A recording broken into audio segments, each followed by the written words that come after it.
नमो नमः प्रिय विद्यार्थियों। आज आप अपनी संस्कृत की कक्षा में मधुर वचनानि 10वां पाठ यानी आपके वार्षिक परीक्षा का यह अंतिम अध्याय है।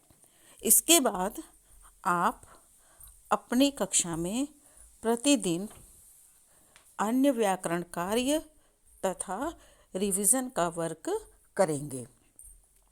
इस लेसन को ध्यान से पढ़ेंगे। मधुर वचनानि, मधुर वचन। आज मैं आपको केवल 2 ही श्लोक पढ़ाऊंगी। 2 श्लोकों का आपको अन्वय करना और अर्थ करना और श्लोक से कैसे आपको भाव करना है, यह आप ध्यानपूर्वक पढ़ेंगे। पहले श्लोक है, नरस्याभरणं रूपं रूपस्याभरणं गुणः गुणस्याभरणं ज्ञानं ज्ञानस्याभरणं क्षमा।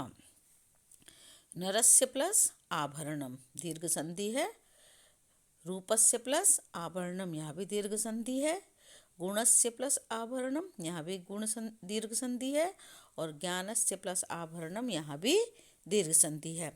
ये जो 4 शब्द यहाँ दिए हैं ये संधि युक्त हैं। इनको अलग अलग करके हमको पढ़ना है।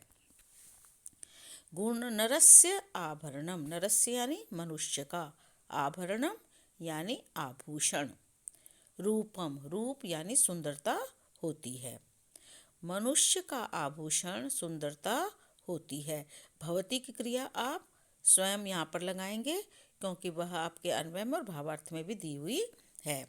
रूपस्याभरणम गुणः, रूप का आभरण गुण होता है, यानी सुंदरता का जो आभूषण होता है वह गुण होता है। गुणस्याभरणम ज्ञानम, गुण का जो आभूषण होता है, आभरणम आभूषण, ज्ञान यानी ज्ञान होता है और ज्ञानस्याभरणम क्षमा, और ज्ञान का जो आभूषण होता है वह क्षमा करना होता है। मनुष्य का आभूषण रूप, रूप का आभूषण गुण, गुण का आभूषण ज्ञान और ज्ञान का आभूषण क्षमा होता है। अन्वय मैंने आपको पहले भी समझाया था, आज फिर आप ध्यान से देखेंगे। यहाँ पर अन्वय में पूरा सेंटेंस यानी पद यानी शब्द दिए हुए हैं। इनमें से श्लोक को देख करके अन्वय पूरा करना है, जो भी words fill in the blanks में आते हैं। रूपम डैश आभरणम, यहाँ पे नरस्य दिया हुआ है, लेकिन एग्जाम में बाई चांस इन दोनों में से कोई सा भी वर्ड आपको मिसिंग हो सकता है। इन 3 वर्ड्स के जो ये पद हैं, इनमें से कोई सा भी पद फिल इन द ब्लैंक्स में आ सकता है। रूपम नरस्य आभरणम, गुणः रूपस्य आभरणम, रूपस्य डैश रूपस्य आभरणम भी हो सकता है, और गुणः डैश रूपस्य ये भी आ सकता है, और गुणः रूपस्य डैश आभरणम भी हो सकता है। तीनों अव्ययों में से जो आप अव्यय करेंगे इन पदों में से कोई भी फिल इन द ब्लैंक्स में यानी रिक्त स्थान में आ सकता है। उसको आपको श्लोक को देख करके पूरा करना होता है, इसे ही अन्वय कहते हैं। अब है अर्थ। मैंने जबकि ऊपर आपको अर्थ बता दिया है, लेकिन आपको श्लोक भी दिया जा सकता है और नीचे अर्थ भी दिया जा सकता है, जिसका आपको भावार्थ करना है यानी हिंदी लिखनी है। रूपम अर्थात सुंदरता मनुष्यस्य आभूषणम अस्ति, रूप अर्थात सुंदरता मनुष्य का आभूषण है। गुण सुंदरताया आभूषणम भवति, गुण सुंदरता का आभूषण होता है। ज्ञानम गुणस्य आभूषणम भवति, ज्ञान गुण का आभूषण होता है। सहनशीलता च ज्ञानस्य आभूषणम भवति, और सहनशीलता ज्ञान का आभूषण होती है। नेक्स्ट श्लोक, हस्तस्य भूषणम दानम सत्यम कंठस्य भूषणम श्रोत्रस्य भूषणम शास्त्रम व्यर्थम स्वर्णस्य भूषणम। कहते हैं हस्तस्य हाथ का, भूषण यानी आभूषण यानी गहना दान होता है। दान करना ही सबसे बड़ा भूषण होता है।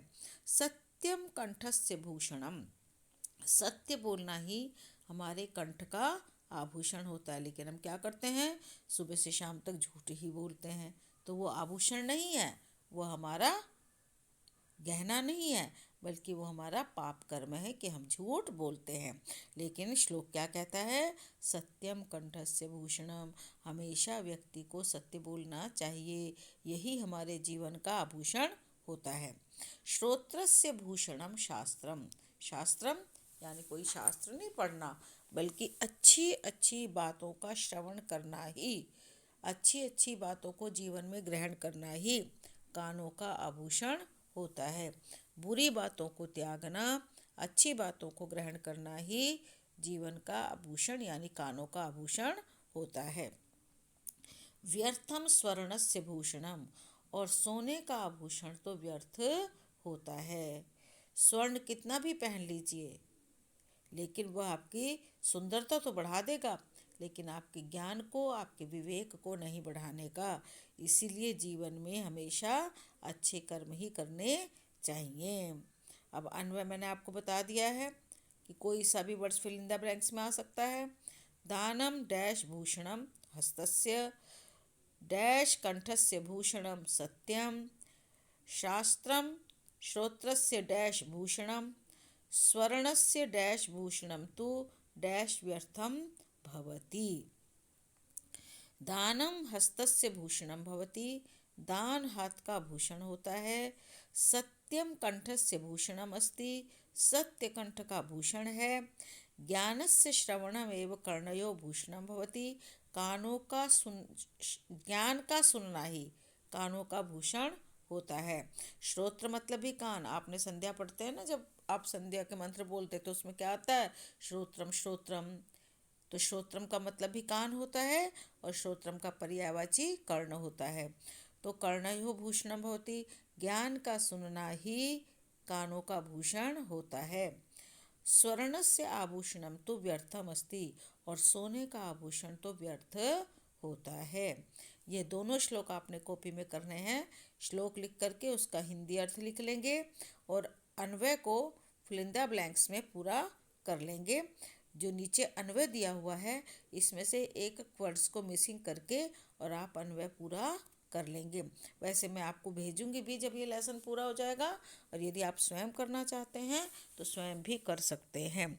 आज आप 2 ही श्लोक करेंगे और दोनों श्लोकों को विधिवत अपनी कॉपी में भी करेंगे।